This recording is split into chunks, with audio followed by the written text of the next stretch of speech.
Patharam service സഹകരണ സംഘം ശതാബ്ദി ആഘോഷം സംഘടിപ്പിച്ചു. Agro trading and shopping complex മന്ദിരത്തിന്റെ ഉദ്ഘാടനവും ഇതോടനുബന്ധിച്ച് നടത്തി. നബാർഡിന്റെ സഹായത്തോടെ കേരള ബാങ്കിന്റെ സാമ്പത്തിക സഹായം ഉപയോഗിച്ചാണ് മന്ദിരം പൂർത്തിയാക്കിയത്. പതാരം സർവീസ് സഹകരണ സംഘം ശതാബ്ദി ആഘോഷവും agro trading and shopping complex മന്ദിരത്തിന്റെ ഉദ്ഘാടനവും നടന്നു. കോവൂർ കുഞ്ഞുമോൻ MLA ഉദ്ഘാടനം നിർവഹിച്ചു.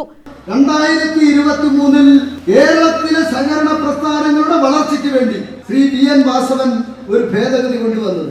ആ ഭേദഗതിയുടെ അടിസ്ഥാനത്തിൽ സഹകരണ പ്രസ്ഥാനങ്ങൾ ഒട്ടേറെ മാറ്റം, ചിലപ്പോൾ ഇനിയും സ്വാഭാവികമായും നമ്മുടെ ഇന്ത്യൻ ഭരണഘടന തന്നെ ഭേദഗതി ചെയ്തതുപോലെ ഇനി ആരെങ്കിലും ഒരു മന്ത്രിക്ക് സദസ്സോടുകൂടി എന്തെങ്കിലും ഭേദഗതി വരുത്തണമെങ്കിൽ നിയമസഭയിൽ അവതരിപ്പിക്കാം, ആ ഭേദഗതി കൊണ്ടുവരാം. ആ ഭേദഗതി കൊണ്ടുവരുമ്പോൾ തന്നെ ഇപ്പോഴത്തെ ഭേദഗതിക്ക് ഒരുപാട് സഹകാരികൾ, ഞങ്ങൾ കാസർഗോഡ് ജില്ലയിലായിരുന്നു ആദ്യം ഞങ്ങൾ തെളിവെടുപ്പ് മീറ്റിംഗിന് പോയത്. ആ കാസർഗോഡ് ജില്ലയിലെ മുഴുവൻ ചെറുതും വലുതുമായിട്ടുള്ള സഹകരണ പ്രസ്ഥാനത്തിന്റെ പ്രസിഡന്റന്മാർ അവരുടെ എല്ലാ അഭിപ്രായം ഞങ്ങൾ കേൾക്കുകയുണ്ടായി.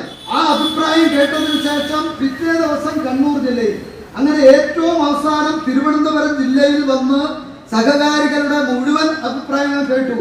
Bank president K. രവീന്ദ്രൻപിള്ള അധ്യക്ഷത വഹിച്ചു. Secretary B. പ്രേംകുമാർ റിപ്പോർട്ട് അവതരിപ്പിച്ചു. പ്രഥമ റോബർട്ട് ഓവൻ പുരസ്കാരം നേടിയ M. ഗംഗാധരക്കുറുപ്പിനെ KPCC രാഷ്ട്രീയകാര്യ സമിതി അംഗം ശൂരനാട് രാജശേഖരൻ ആദരിച്ചു. INTUC സംസ്ഥാന പ്രസിഡന്റ് R. ചന്ദ്രശേഖരൻ മുഖ്യാതിഥിയായി. Kerala bank director M. Sivasankara Pillai, panchayat president SK Sreeja, block panchayat അംഗം Sasikala, MV Sasikumaran Nair, Ullas Kovoor, RD Prakash, S. Subhash, A. Muhammad കുഞ്ഞ്, അബ്ദുൾ വഹാബ്, സഹകരണ അസിസ്റ്റന്റ് രജിസ്ട്രാർ ശ്രീവിദ്യ തുടങ്ങിയവർ പങ്കെടുത്തു. ഡയറക്ടർ ബോർഡ് അംഗം M. വിജയരാഘവൻ ആമുഖ പ്രസംഗം നടത്തി.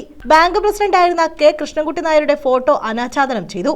മുൻ പ്രസിഡന്റുമാർ, സെക്രട്ടറിമാർ എന്നിവരെ ആദരിച്ചു. നബാർഡിന്റെ സഹായത്തോടെ കേരള ബാങ്കിന്റെ സാമ്പത്തിക സഹായം ഉപയോഗിച്ചാണ് മന്ദിരം പൂർത്തിയാക്കിയത്. News bureau, Sasthamkotta.